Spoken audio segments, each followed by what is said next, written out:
సామెతలు 20వ అధ్యాయము 4వ వచనాన్ని చూద్దాం. 20వ అధ్యాయము 4వ వచనాన్ని చూద్దాం. విత్తులు వేయు కాలము నా సోమరి దున్నడు, కోత కాలమున పంట గూర్చి వాడు విచారించున్నప్పుడు వానికి ఏమీ లేకపోవును. నిజమే ప్రియులారా, నేను కూడా వ్యవసాయాన్ని చేస్తూ ఉన్నాను, కానీ ఈసారి సమయానికి నేను పంట వేయలేకపోయాను. అయినను దేవుని మీద భారం వేసి ఈరోజే ఆ విత్తనాలను చల్లాను. మరి జనవరి నెలల్లోనే వాటిని చల్లుకునేటటువంటిదిగా ఉండే, అంటే డిసెంబర్ నెలల్లోనే నారు పోసుకునేది ఉండే, ఒడ్లు చల్లేది ఉన్నా కూడా జనవరి నెలల్లో ఫస్ట్ 5 తారీఖు వరకు అట్లా వేసుకునేది ఉండే. 15 రోజులు ఆలస్యమై ఉన్నది. అయినప్పటికీ నేను తీసుకున్నటువంటి కౌలు పొలాలను సేద్యం చేయాలని చెప్పి ప్రార్థన పూర్వకంగా వాటిని ఈరోజు చల్లించాను. ఇంకా కొంత రేపు చల్లెడిది ఉంటూ ఉన్నది. అనేకమైనటువంటి సమస్యలు, అంటే ఆ చుట్టుపక్కల ఉన్నటువంటి పందుల బెడద, పశువుల బెడద చాలా ఉన్నప్పటికి కూడా దేవుని మీద భారం వేసి ఆ పంటను, విత్తనాలను అలుకుతూ ఉంటూ ఉన్నా. దేవుడు మరి ఆలస్యమైనటువంటి విషయాన్ని ఈ లేఖనం చూస్తూ ఉన్నాం. ఒకవేళ దేవుని చిత్తమై ఆలస్యమైన దానికి మరి ఇవ్వకపోయినా కూడా ఆ తప్పిదం నాదే అవుతుంది, కానీ దేవునిది కాదు అని చెప్పి నేను గ్రహిస్తాను. ఎందుకనంటే నేను సోమరిగా ఆలస్యం చేశాననేటటువంటిది నేను అంగీకరిస్తాను అని చెప్పి గుర్తు చేసుకుంటున్నాను. అలాగున్నే యెషయా గ్రంథము 5వ అధ్యాయము, యెషయా 5వ అధ్యాయము 10వ వచనాన్ని చూద్దాం. 5:10 10 ఎకరముల ద్రాక్ష తోట ఒక కుంచెడు రసమిచ్చును, తూమెడు గింజల పంట ఒక పడి అగును. 17వ వచనాన్ని చూద్దాం.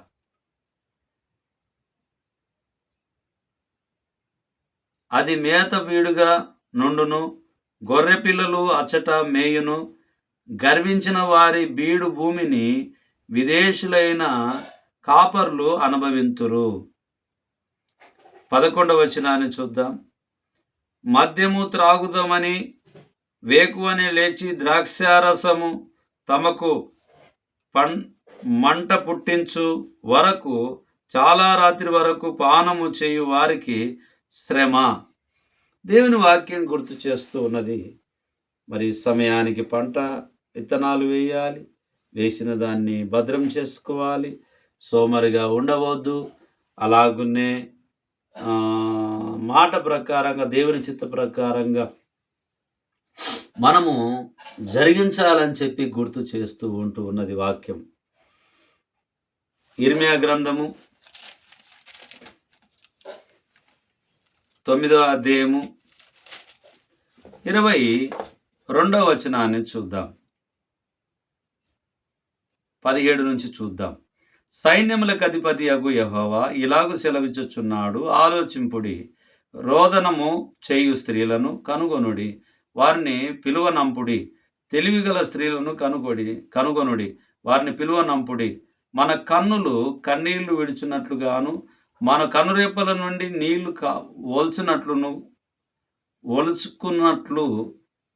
ఒలుకున్నట్లుగాను వారు త్వరపడి మనకు రోదన ధ్వని చేయవలెను. మనము వలసపోతిమేమో, సిగ్గునొందితిమేమో, వారు మన నివాసములను పడగొట్టగా మనం దేశము విడవలసి వచ్చనే అని సియోనులో రోదన ధ్వని వినబడుచున్నది. స్త్రీలారా, యెహోవా మాట వినుడి, మీరు చెవియొగ్గి ఆయన నోటి మాట ఆలకించుడి. మీ కుమార్తెలకు రోదనము చేయు నేర్పుడి, ఒకరికొకరు అంగలార్చు విద్య నేర్పుడి. వీధులలో పసిపిల్లలు లేకుండాను, రాజమార్గంలో యవనులు లేకుండాను, వారి నాశనము చేయుటకై మరణం మన కిటికీలను ఎక్కుచున్నది, మన నగరులలో ప్రవేశించుచున్నది. యెహోవా వాక్కు ఇదే, నీవీ మాట చెప్పుము.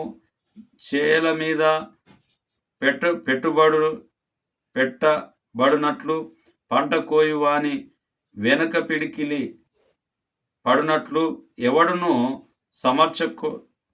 సమకూర్చకుండా మనుషుల శవములు పడును, వాటిని కూర్చువాడెవడో లేకపోను. ఈ లేఖనాన్ని 22వ వచనాన్ని చూసినప్పుడు మరి యెహోవా వాక్కు ఇదే, నీవీ మాట చెప్పుము, చేల మీద పెంటబడునట్లు పంట కోయును, వాని వెనుక పిడికిళ్ళు పడినట్లు ఎవడునూ సమకూర్చకుండా. మరి పంట కోయడానికి ఇది చాలా అర్థంతో కూడుకున్నటువంటి మాట ఉంటూ ఉన్నది. దీని ఉద్దేశ భావము యూదా జనులకు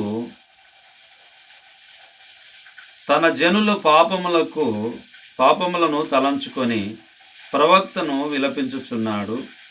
వారికి రాబో శిక్ష గురించి గుర్తు చేయబడుతూ ఉన్నది. వారి యొక్క నాశనం చూచి పలాపించమని వారితో చెప్పుచున్నాడు. ఈ యొక్క ఇర్మియా గ్రంథంలో మనం చూసినప్పుడు మరి ఎవరైతే నష్టం చేస్తారో, దేవుని మాట వినరో, వారికి నష్టమే కలుగుతుంది అనేటటువంటిది గుర్తు చేయబడుతూ ఉన్నది. అలాగనే 12వ అధ్యాయము 13వ వచనాన్ని చూద్దాం. 12:13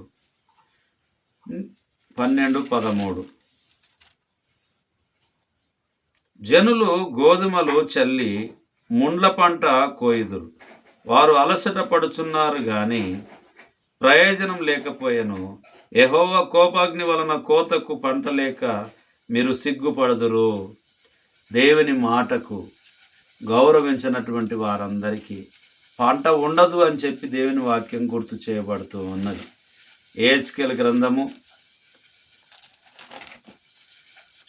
25వ అధ్యాయము 4వ వచనాన్ని చూద్దాం. యెహెజ్కేలు 25:4 నేను మిమ్మును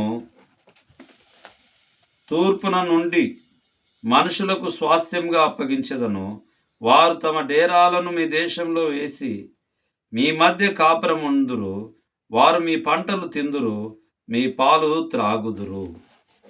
మరి దేవుడు ఏదైతే చెప్తే దాని ప్రకారంగా చేస్తాడు. హోషేయను కూడా చూద్దాము. హోషేయ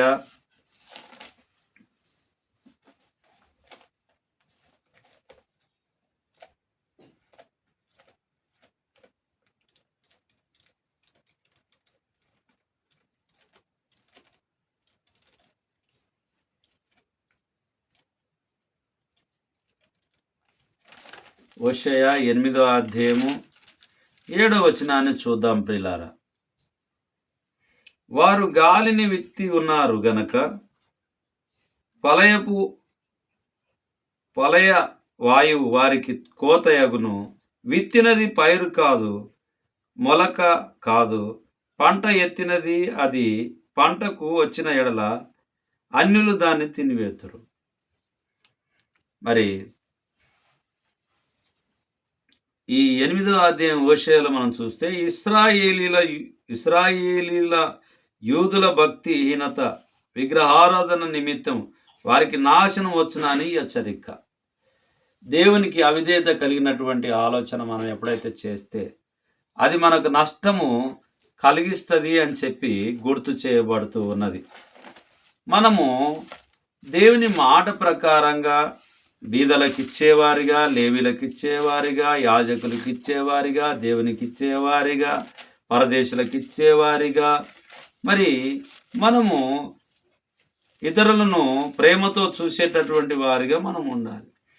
ప్రేమ లేకపోకుండా ఉండడం వల్ల మనకు ఆనాడు ఇశ్రాయేలీలకు అలాగునే మిగిలినటువంటి వారికి నష్టం కలిగి ఉన్నది. దేవుని మాట విన్నవారికి మేలు జరిగింది, దేవుని మాట విననటువంటి వారికి నష్టం కలిగింది అనేటటువంటిది గుర్తు చేయబడుతూ ఉన్నది. మరి హబక్కుకు గ్రంథాన్ని మనం చూద్దాము. హబక్కుకు 1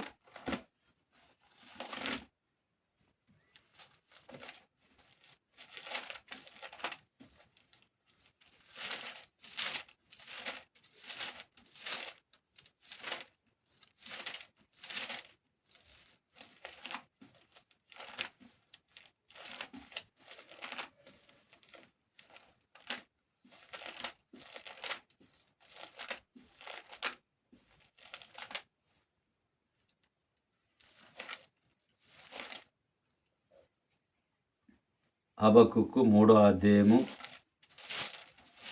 17వ వచనాన్ని మనం చూద్దాం ప్రియులారా.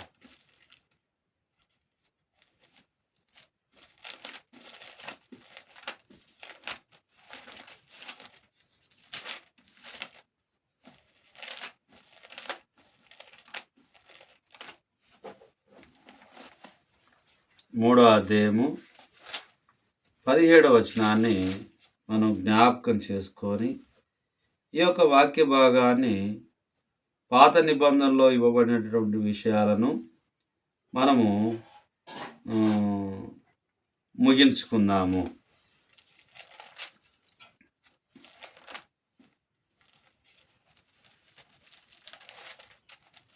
హబక్కుకు 3:17. క్షమించండి, కొంచెం ఆలస్యమైంది. 3:17. అంజూరపు చెట్లు పూయకుండినను, ద్రాక్ష చెట్లు ఫలింపకపోయినను, ఒలివ చెట్లు కాపు లేక ఉండినను, చేనిలోని పైరు పంటకు రాకపోయినను, గొర్రెలు దొడ్డిలో లేకపోయినను, సాలలో పశువులు లేకపోయినను, నేను యెహోవా యందు ఆనందించెదను, నా రక్షణకర్త అయిన నా దేవుని యందు నేను సంతోషించెదను. ప్రభువగు యెహోవా నాకు బలము, ఆయన నా కాళ్ళను లేడి కాళ్ళ వలె చేయును, ఉన్నత స్థలం మీద ఆయన నన్ను పరుండ చేయును. ఎప్పుడైతే దేవుని పక్షంగా, దేవుని చిత్త ప్రకారంగా మనం ఉంటామో, అవి ఏవి లేకపోయినా కూడా నెమ్మదినిస్తా అని చెప్పి దేవుని వాక్యం గుర్తు చేస్తూ ఉన్నది.